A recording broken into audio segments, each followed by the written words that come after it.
This is a method that I've started doing. And normally I use a regular pitchfork. My dad built me this because I don't have a wall to lean this up against. So normally I'll just use a regular pitchfork, slide their head in, put it up against the wall, use my foot to brace it, and do the same thing that I'm going to do, except on this I just brace my foot here. So, but this is the most humane method I've found. I've used several different, I've used clubbing, I've used the pellet gun, the broomstick method. This I found is the quickest, most humane, and bruises the least amount of meat. It's the best of everything. And this is what I've come up with after 30 years of doing it. Okay. It's quick, it's simple, least amount of trauma on them. And what you do is you just slide their head between the tines. And you want it to be nice and tight. You don't want to be, you want it to just barely fit in there, okay? Slide it in there. See, Get a hold of the hind legs. Pull straight up. Neck's broken. Slides right out. Now they are going to twitch. That's just nervous reaction. That rabbit's spine is completely severed. He's dead. And I'll show it to you when we get to the butchering part. Now she's gonna dip them in a bucket of ice. Now this is a little trick that I've come across completely by accident. I dip them in ice water, or I use a hose. Let me submerge them a little bit. This does two things. First thing it does is it wets that hide down. Worst thing about skinning rabbits is getting hair all over the carcass. This minimizes that. It doesn't make it go completely away, but it does minimize it. The other side effect that I come across completely by accident is on an older rabbit, it makes it easier to skin them. If you're processing a 3 or 4 year old rabbit, you know. Does it just toughen up that skin a little bit? Well, the skin is, on a fryer rabbit, a typical 8 to 10 week old rabbit, the skin pulls off just like a sock. It just slides off. I mean, it takes 3 seconds. An older rabbit, that connective tissue between the meat and the hide is tougher. So it's not going to pull down. You got to get in there with the knife and really cut on it. Doing it this way, I have discovered that it's almost as easy as butchering that 8 to 10 week old rabbit. Use my little cheater here. Sharp knife is important. The way you do it, the bunnies always die with their eyes open. Yeah. I come in here, just below the jaw. Oops.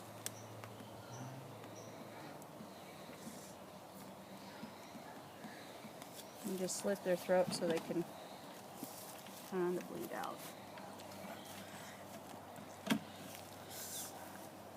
And I just cut their head off when I skin them out. Mainly because I don't have a whole lot of use for them. The hide part, you know, you don't use the part from here down. That's pretty much the only waste that I've got on a rabbit. The innards I feed to my chickens. All the intestine, and the stomach, and all that kind of stuff. Oh, that's a good idea. Well, it gives them the protein. They'll actually eat the contents of the stomach, which is vegetation, even though it's slightly processed. But yeah, nothing goes to waste. Pretty much the head, and even sometimes I can clean the skulls. And I've had people buy them for, like, for example, one gal bought it for traditional Celtic art. All right. So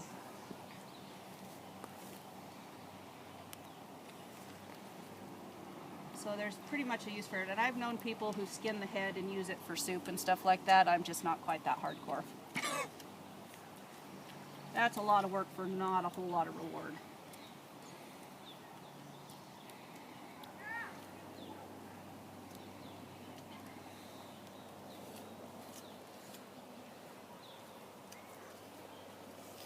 And I just kind of slide down the inner thigh.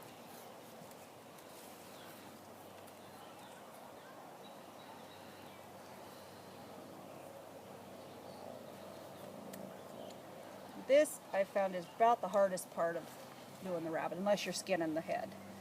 The head's kind of a pain, but this part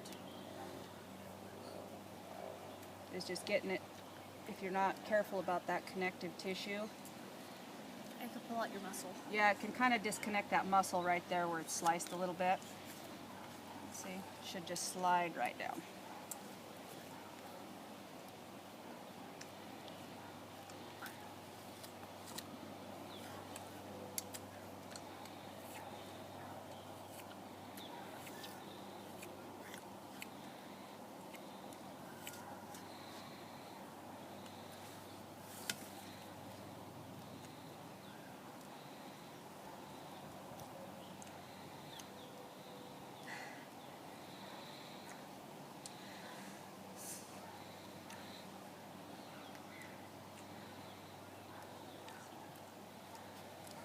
He's got a really tight hide right here around his legs too.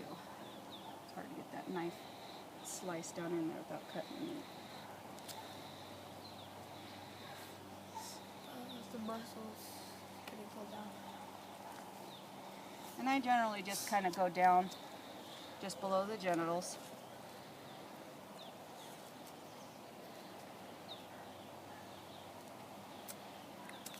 Just about like skinning anything else, I suppose. Yeah, pretty much. I mean, it's pretty straightforward. I think rabbits are probably one of the easier things to skin, just because their hide's not real. I mean, I've butchered and skinned out a few things that, I mean, every inch or two I'm, slicing that connective tissue off. But for the most part, rabbits are Easy pretty, creatures. yeah, they're pretty straightforward and easy. See, it just kind of slides off.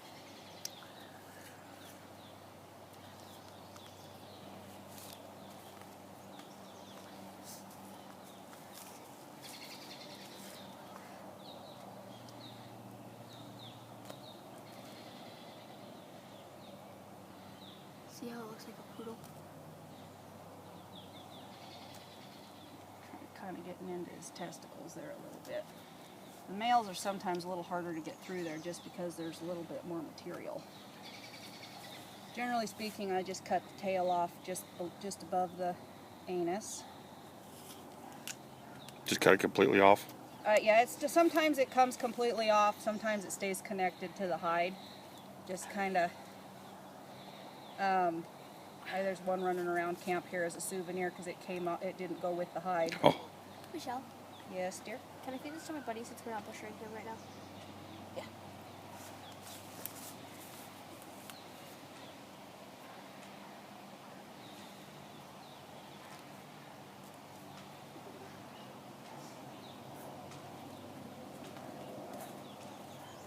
Okay.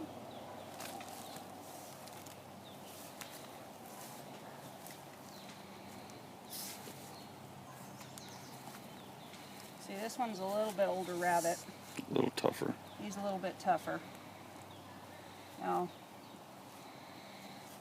we tore into the body cavity there just a touch, which I don't like to do. Happens though, especially with these older ones when you start pulling on them. You just kind of work that down. See, it's still, now if I hadn't dipped him, I'd be cutting every inch or two to get this connective tissue off of there. You could see all the veins in his back.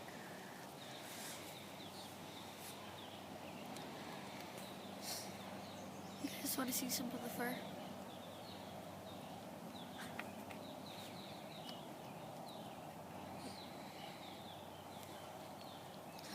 Just stuff it back in. Just tuck it back in there. I'm not ready for that yet. Not until it cuts it off.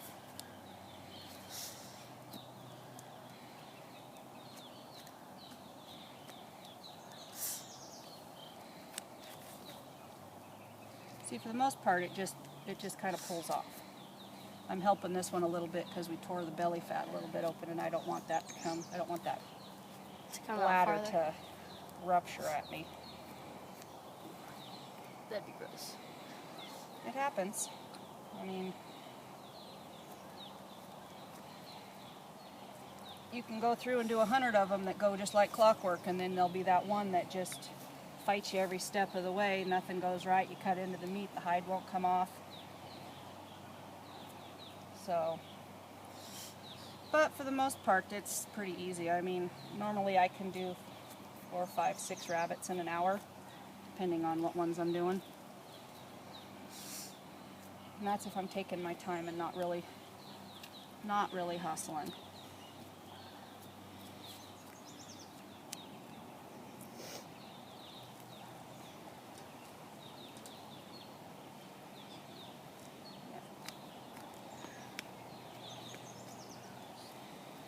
Yeah, the ones that are a little bit older, they're a little bit Tougher to get to. tougher to get the hide off. And those are the ones you want to throw in the crock pot overnight at least, to pressure cook.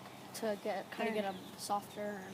They're going to be tougher. You want to cook it a little bit longer. You definitely don't want to use something that's not a fryer rabbit as fried rabbit, because you're going to break your teeth on it.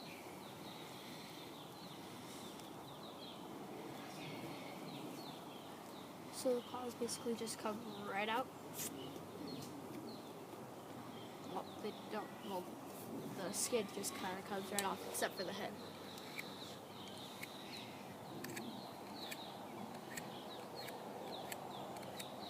This isn't my better sharpener. The other one I use gives my knife a lot sharper, but I couldn't find that one last night. Somebody helped me put things away, and they put it away in a very safe place.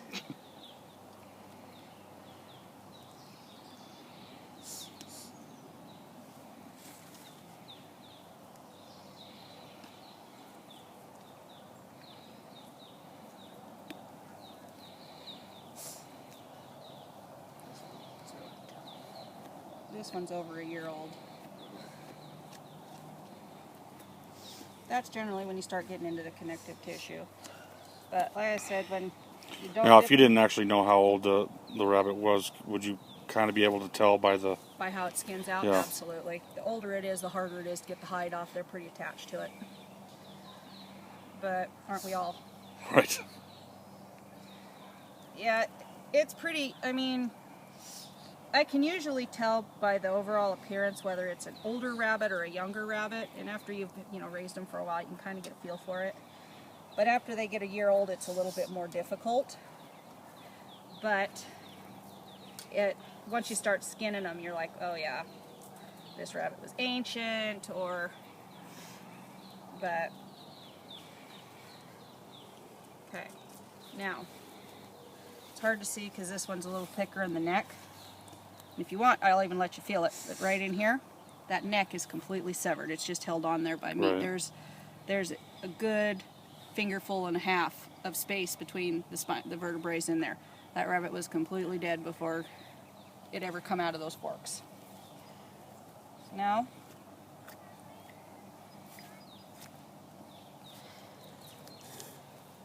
just cut that loose.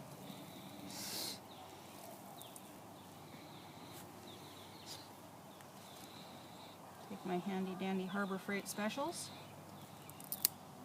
I'm gonna set that over on the table. Want me to wash it? Now you just set it down. Okay. Sometimes I'll just twist those loose, but it's a little cleaner cut if you use pliers. These ones aren't the best ones. You get yourself a little bone saw.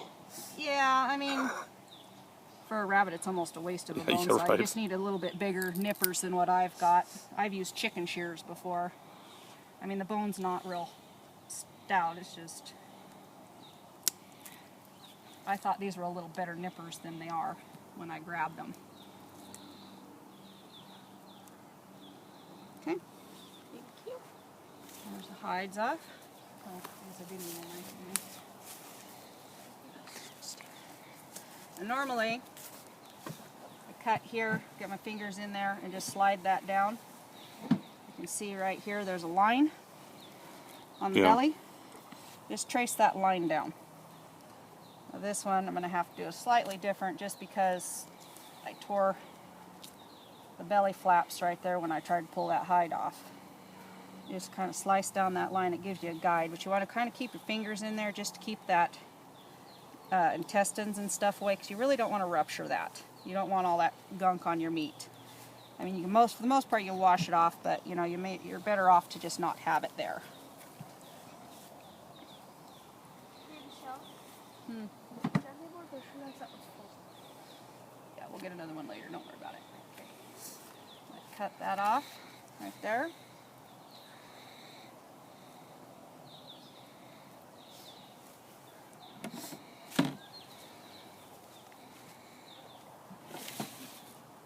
And then I pinch above the bladder. And just kind of shove that down right here. Sometimes I won't quite get all of that, but that'll come out. The main thing is getting that bladder out for the most part intact. What was that milky stuff that just came out? You don't want to know. Okay. Go with that. Male fluid. Okay. A little bit of intestine in there and just kind of pull that out. Now, inside here we got kidneys, intestine, stomach. Pull all that out. There's his liver. I don't get the big bag. Yes, please. Oh, that's chicken food.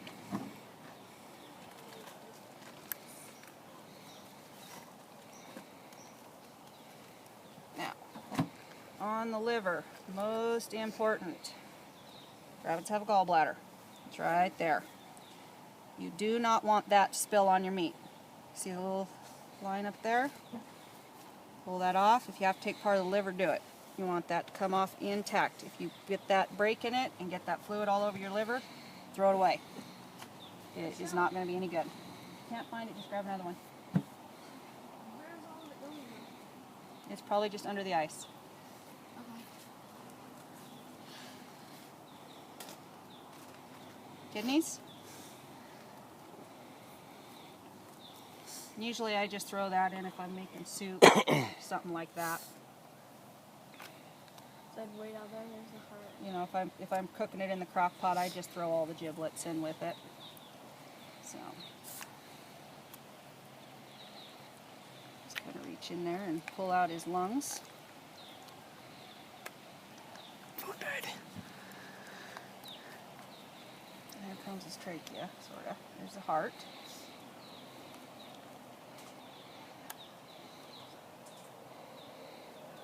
And that's all for the giblets. Yes, You see, he's a little older too. He's got some actual body cavity fat in Right. there. So they don't always do that unless they're a little older. You're not going to find much fat on a fryer. Unless they've been eaten really, really good. And I just kind of slice down there. Finish pulling that trachea out. Some of that coagulated blood.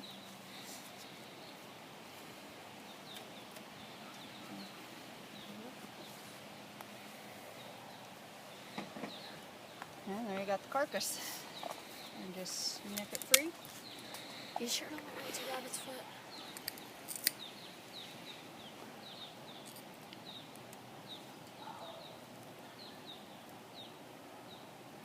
I think part of my issue with these pliers is my hands aren't. Right.